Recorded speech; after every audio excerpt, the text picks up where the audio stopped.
Over the next few minutes, we're going to completely reframe how we think about one of our company's most critical components, our data. Now, we all see it as an asset, and it absolutely is. But I'm here today to argue that it's also our single greatest liability.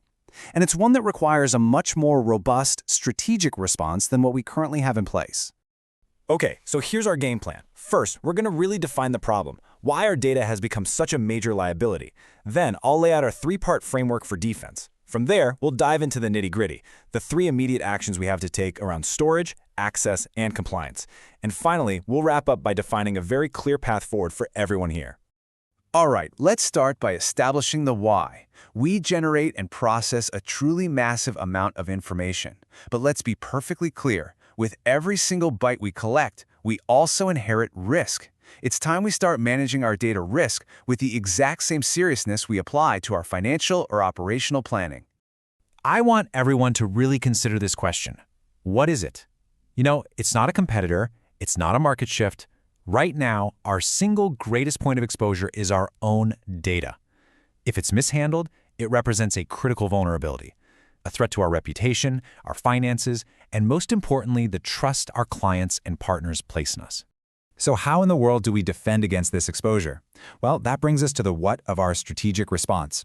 Look, the solution isn't to stop collecting data. That's not realistic. The solution is to manage it with a clear, defensible plan.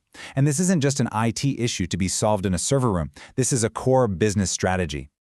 Our defensive framework rests on three completely non-negotiable pillars. First, we have to secure the data itself. Second, we must control who can access it. And third, we have to ensure that everything we do is compliant. These aren't separate ideas. Think of them as a layered defense. You really can't have one without the others. Each step builds on the last. So, let's get right into our first action, secure storage. This is the foundation of everything. It's about the physical and the digital safeguarding of our information.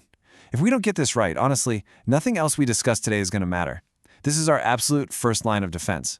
And let's be crystal clear, these are not suggestions, they are requirements. We will define a secure location for our data, whether that's on a server or in the cloud. We will implement regular, and this is key, automated backups to prevent catastrophic data loss. And critically, we will deploy robust security, which means data encryption, both for data sitting still and for data that's on the move, along with comprehensive firewalls. This is the new baseline, period.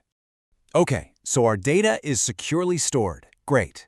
The next critical action is managing who gets to see it, because all that security is pretty pointless if the front door is just left wide open. This part is all about the how we manage permissions and visibility. So, the guiding principle here is what we call least privilege. We're going to develop strict, role-based access controls. That just means people only get access to the data they absolutely need to do their jobs, and nothing more. But the most critical component here, the real game changer, is the last one, creating comprehensive audit trails to track all data access. Without that record, we have zero accountability. So let's be really precise about what an audit trail is. It's not just some random log file buried on a server. No, it's an unchangeable chronological record that answers the crucial questions. Who accessed the data? What did they look at? When did they do it, and from where? This trail gives us the hard, indisputable evidence we need for any compliance review or security investigation. It turns accountability from a vague concept into a documented reality. This brings us to our final action, compliance. Why? Because all the technical measures, the firewalls, the audit trails, they're only part of the solution. They're totally incomplete without a strong foundation of ethical and legal compliance. This is where we make sure our actions align with our values and the law.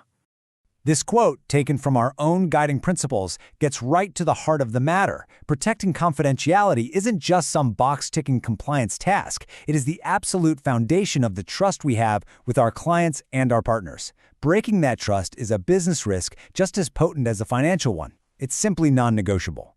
And to make this reality, we're going to take 4 key actions. We will get informed consent before any data is collected. We will train all of our staff on security best practices. We will actively anonymize data whenever and wherever possible to minimize our risk. And we're going to constantly review our guidelines to stay ahead of new threats. This is how we shift from being reactive to being proactive. So, this brings us to the conclusion, the now what. We've established the risk, and we've outlined a clear 3-part action plan. The framework is here. The path is clear. The choice now rests with this team, with all of you. Ultimately, it really just comes down to this. We can choose to be proactive, to invest in responsible data stewardship that protects our organization and builds trust. Or we can wait. We can wait for a breach, a fine, or a reputational crisis and be forced into reactive, incredibly costly crisis management. The plan before you today is not a cost center. It is a critical investment in our security, our integrity, and our future. Thank you.